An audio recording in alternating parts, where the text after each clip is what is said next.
wicked. But there's also definitely something else worth noting. Towards the end of the book of Enoch, they also describe Noah's birth and Noah as having white skin, resembling to that of the fallen ones, and this is according to the text itself, not according to me. This comes from the fragment of the book of Noah, Enoch chapter 106 verses 1 through 7. And after some days, my son Methuselah took a wife for his son Lamech, and she became pregnant by him and bore a son. And his body was white as snow, and red as the blooming of a rose, and the hair of his head and his long locks were white as wool, and his eyes pleasant. And when he opened his eyes, he lit up the whole house like the sun, and the whole house was very bright. And after that he rose in the hands of the midwife, and opened his mouth, and conversed with Yahuwah of righteousness.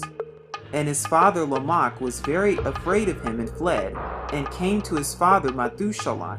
And he said unto him, I have begotten a strange son, different from an unlike man, and resembling the sons of the Yahuwah of the Shamayim or heaven. And his nature is different, and he is not like us. And his eyes are as the rays of the sun, and his face is magnificent. And it seems to me that he is not brought forth from me, but from the messengers. And I fear that in his days a wonder may be wrought on the earth. And now, my father, I am here to petition you and implore you that you may go to Enoch our father and learn from him the truth, for his dwelling place is amongst the messengers.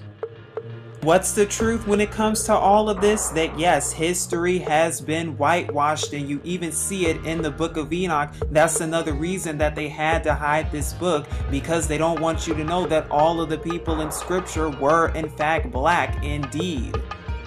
All of the prophets of old and all of the people in scripture were dark-skinned, so-called black, including Enoch, including Methuselah, including Lamech, including Adam, all the way down until the Mashiach and the people during his time too. But it was only until they became whitewashed that they all of a sudden became white. Oh, what wonders a paintbrush will do indeed, based on the synagogues of Satan who go around and say that they're the chosen, even though they're not, and there's scripture to prove this too. And just as we read in the book of Enoch, Noah was in fact albino, and he gave birth to black children, and all of his children were in fact black, because they were all black back then. And I've gone over plenty of scripture with this to prove that yes, the people of scripture were in fact black, with the exception of giants and the fallen ones. And that's another reason that this book was hidden, in order to whitewash history. So in conclusion, we see exactly how much truth is in this book, and we've just gone over the book from front to back basically and summarized the major parts of it. But we see that not only did they try to hide this book in order to whitewash history and push their agenda of a fake fraudulent nation, they also don't want people to know this stuff, because they wanted to hide and try to keep hidden the fallen ones and all of their nefarious actions, and how they're here too, and the existence of giants in the Nephilim.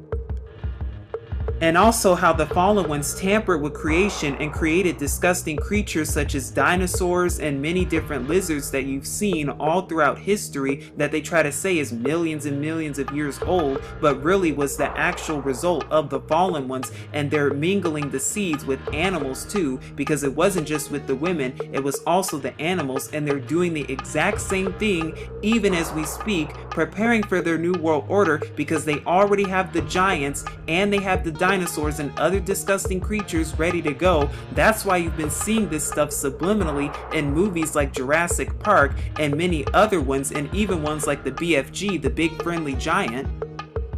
Not to